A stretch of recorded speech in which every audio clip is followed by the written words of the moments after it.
आज हम बात करेंगे कि हेयर ट्रांसप्लांट के बाद रिकवरी टाइम कितना होता है, मतलब कितने समय के बाद हम अपने नॉर्मल रिज्यूम को ज्वाइन कर सकते हैं।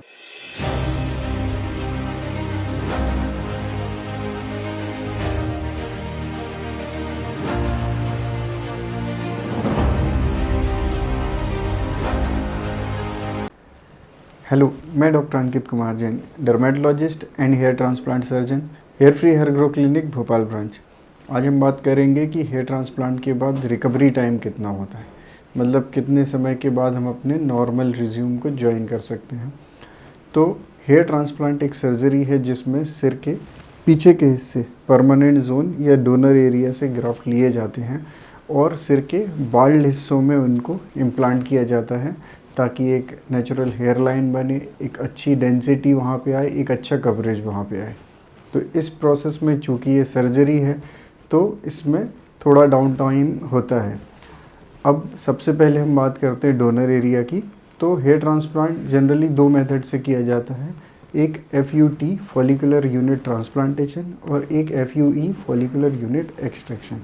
फॉलिकुलर यूनिट ट्रांसप्लांटेशन में सिर के पीछे के हिस्से से एक 6 to 10 सेंटीमीटर की स्ट्रिप निकाली जाती है। वो स्ट्रिप निकालने के कारण वहाँ एक लीनियर स्कार आता है जिसको फिर बाद में सूचर करा जाता है।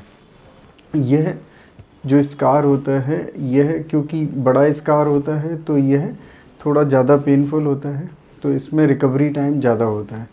8 से 10 दिन, कई बार 2 हफ्ते टोटल रिकवरी के लिए FUT सर्जरी में लगता है। जबकि FUE सर्जरी में पंच के द्वारा छोटे छोटे स्कार बनाए जाते हैं, एक एक फॉलिकल निकाला जाता है, तो बहुत ही छोटे स्कार बनते हैं जो 48 आवर्स में हील हो जाते हैं। मतलब 2 दिन के बाद वहाँ पे कोई स्कार जैसा नहीं दिखता है।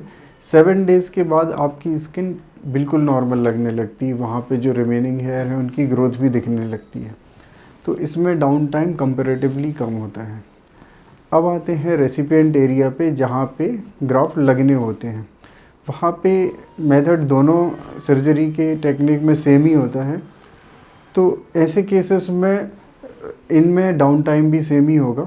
जनरली रेसिपिएंट एरिया में बहुत ज़्यादा टाइम नहीं लगता है रिकवरी में, और नेक्स्ट डे ही आपको वो वुंड काफ़ी हद तक हील दिखते हैं।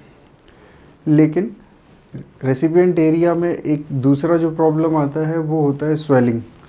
तो हेयर ट्रांसप्लांट एक लंबी सर्जरी है, इसमें लोकल एनेस्थीसिया दिया जाता है, वहाँ फ्लूइड इंजेक्ट किया जाता है। अगर हम प्रॉपर रेस्ट लेते हैं तो ये स्वेलिंग आने के चांस बहुत कम हो जाते हैं। तो कम से कम 4 दिन या 7 दिन का हमें एक रेस्ट लेना चाहिए, जिसमें हम रूटीन वॉकिंग कर सकते हैं बट बहुत एक्सर्शन नहीं कर सकते। अगर हम ज़्यादा एक्सर्ट करते हैं तो स्वेलिंग आ सकती है, जो पहले माथे पे आती है फिर आँखों तक भी आ सकती है। तो यह भी जनरली 4 से 7 दिन के अंदर ही आती है, उसके बाद स्वेलिंग नहीं आती।